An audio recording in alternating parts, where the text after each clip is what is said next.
Hey everyone, I'm Jason Gillette, and today I'm going to do a walkthrough on the digital display.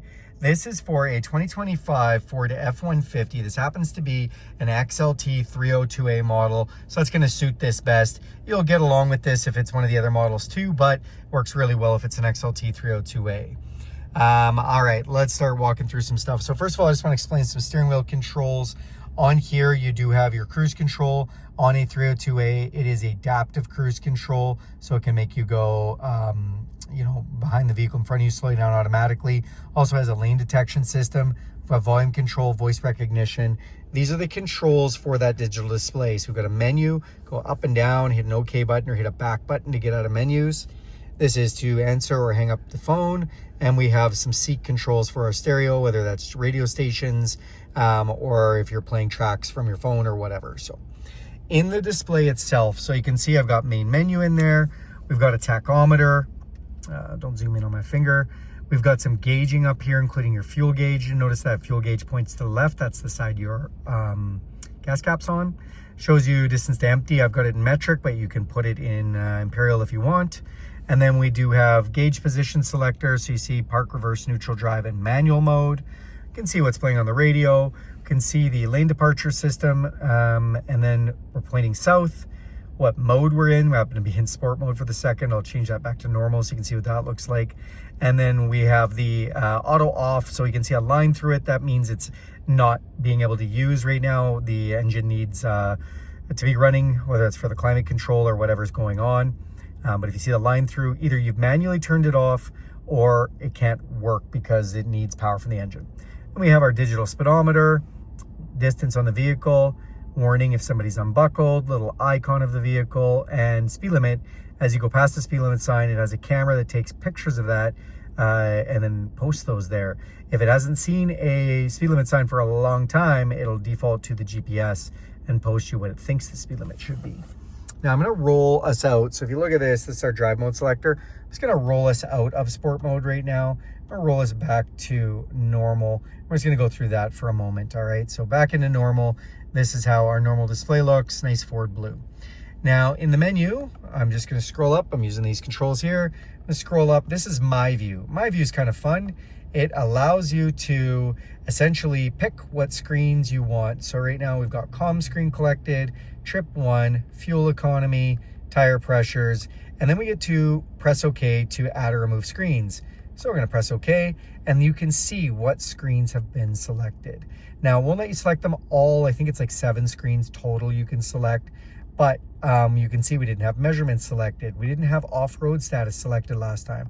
Pitch and roll wasn't selected. Which maybe I'll just go in and turn off a few of the ones that were on so you can see what those other ones look like.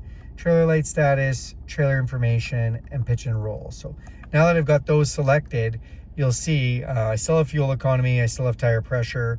Now I have measurements, so that's giving us all the measurements. And again, whether you have them in Fahrenheit or Celsius, it's nice that it gives you an exact amount. I like that. And then come down, we have off-road status, which just shows us like angle of approach, angle of descent, and articulation of our wheels. So if I turn the wheels, you'll see, that's changing. It's hard to see with the wheel turning, sorry guys. And then as we go down through the menu, pitch and roll. So when, again, we're on an angle, it's gonna show you what kind of pitch and roll we're dealing with and the steering angle. And then if we have a trailer selected, we can program in the trailer name and things. And trailer light status, we can go in and make sure our trailer lights are working. So very handy stuff. Now let's back out of this. Now we can just go into, on the main menu, things like trip and fuel. So if we go into this, trip 1, trip 2, and fuel economy, we can go into all those and see the information. Gauges, so measurements. Now, again, I just directly went into measurements, so this wasn't just from my view screen. Off-road, we can go and look at off-road, pitch and roll, or we can go in and just look at a compass, and it shows us the elevation. And that's kind of fun if you're driving through the mountains and you want to see the compass. Also shows you exactly where you are with the lines of latitude and longitude. So if you are super keen on those type of measurements, you got it. Back out of here, and go down. So we've got a towing section where we can look into trailer information, trailer height status, trailer tire information. So you can actually have a trailer with a tire pressure monitoring system that's synced up with Ford, and you can see the tire pressure. That's pretty handy. I actually love that a lot. I might get those on my trailer tires. Down into towing status. And so now when we have the towing status screen on, this is showing us how much trailer brake gain we have, and it's showing us how much sag we're getting from our truck.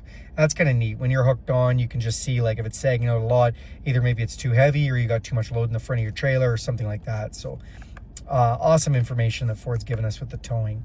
And if we go to status and information, we can see seat belts. We can see who's buckled, who's not buckled. Look at that, tattletale. I'm not buckled. Now you know. But it's really cool if you have kids because they're going to take a seatbelt off and it's going to tell you which one of them did it. Engine information. We can go in. We can see, you know, this is like a brand new truck, so it's got very little engine hours on it. And then oil life. And you can go into your tire pressures individually. These are all a little bit off, probably just because the truck's been sitting for a bit. But, you know, you could check those quickly if you wanted. Then we go down to navigation. So the vehicle does have a navigation system in the 302A. It is connected by Ford. You have to pay for it. It's subscription based. You get a trial when you first buy the vehicle. But if you have that all set up, you can go in and look at destinations. You can go in and look at favorites, points of interest, all from the steering wheel. So you don't have to go into the screen. Then we go down to phone. If the phone's connected, we can do some, you know, calling and stuff right from here if we want. So then you have audio settings. So again, if we go in here, we can trigger between AM, FM, satellite radio, or if you're Bluetooth connected. And then down here, vehicle maintenance. This is going to, again, restore tire pressures and oil life. So lots of ways to skin the cat with some of these screens. And then settings, so we can configure the gauges. And this is if you want to show selectable gauges or not. Notice how I just clicked that and a couple of them are gone. We can swap the gauge position if we want. And then we can go down and decide what's in the first, second kind of gauge position, which is cool. I mean, maybe I want turbo boost up there instead. So you can really kind of play with your gauges, which is fun. And then temperature gauge option, whether you want standard or whether you want detailed, and whatever you like, so you can get a little bit more information that way. Then we can go down and we can put the speedometer in Imperial if you want, or we can go to neutral tow. So neutral tow is, there's some things we have to do to put it in there, but you can tow this vehicle, flat tow it, so that's awesome. And that's basically your main menu screen. So now you know what I know of the digital display. Thanks a lot for watching this video with me, guys. Do me a huge favor, click subscribe to this channel. If you want to see more videos like this, go ahead and click that bell icon and you'll be notified every time I make a video. If you like this video, give it a big thumbs up. And feel free to go in the comment section and let me know if you have any questions. If you noticed anything I did wrong, that's fine, point it out.